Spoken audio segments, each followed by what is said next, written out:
His Excellency President Adama Barrow, Commander-in-Chief of the Gambian Forces, on Thursday presided over the swearing-in ceremony of the newly appointed Armed Forces Council at the State House in Banjul. The event also featured the decoration of senior officers from the Gambian Navy and the Republican National Guard, marking a significant milestone in the country's military leadership. Officials emphasized the government's continued commitment to strengthening the armed forces and enhancing security sector reforms.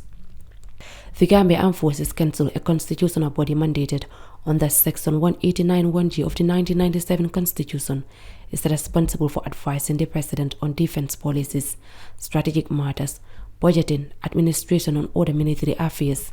It comprises 7 members, chaired by Vice President Mohamed B.S. Jallow, and includes Deputy Chief of Defense Staff, Major General Usman Gomez, Brigadier General Seth Njai, Commander of the Gambia National Army, Navy Commodore Sambu Barrow, Brigadier General Yahya Drame, Commander of the Republican National Guard, Professor Cherno Omar Bari, a civilian member, and retired Riyadh Admiral Sajo Fofana. In accordance with legal requirements, the council members took their oath of office, allegiance, due execution, and secrecy. Additionally, 2 officers were officially decorated following their promotions: Brigadier General Yahya Drame of the National Republican Guard and Commodore Sambu Barrow of the Navy.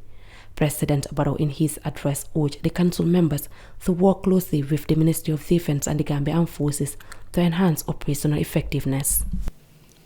For the decorated Commodore and Brigadier General, let me specifically remind you that promotions come with added responsibilities.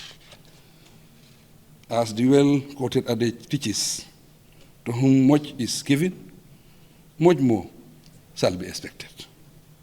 I advise you to prioritize the interests of this country, your institution, and the welfare of the personnel under your command over your personal interests.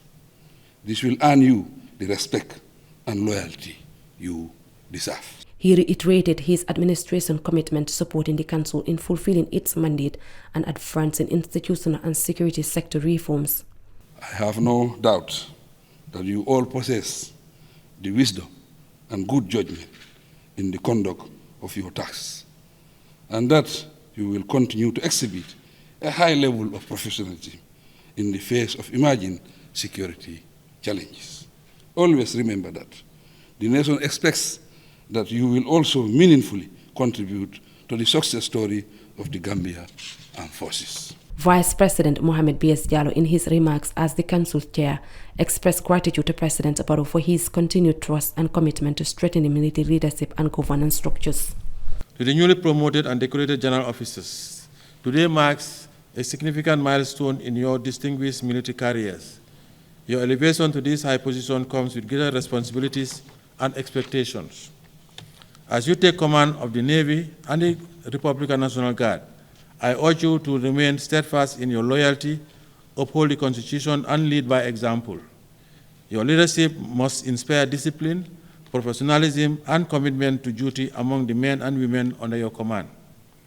The security and stability of our beloved nation depend on the professionalism and dedication of our armed forces.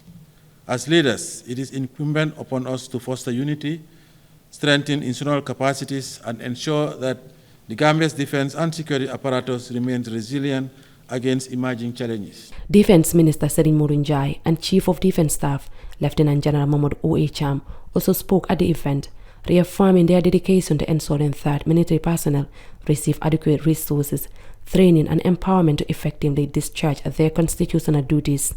I urge all members of the armed forces to remain steadfast in their loyalty, discipline, and dedication to service of our beloved nation.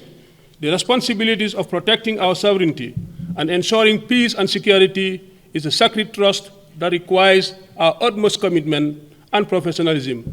As we look ahead, I remain confident that with the dedication, experience, and leadership of the newly promoted general officers and members of the Armed Forces Council, the Gambia Armed Forces will continue to evolve into a more professional, capable, and effective institution.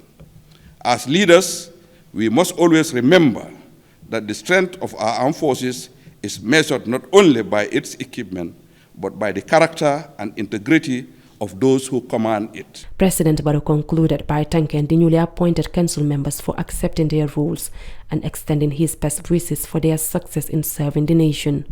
Reporting for Kirfatu, I am Ramatulai Yao.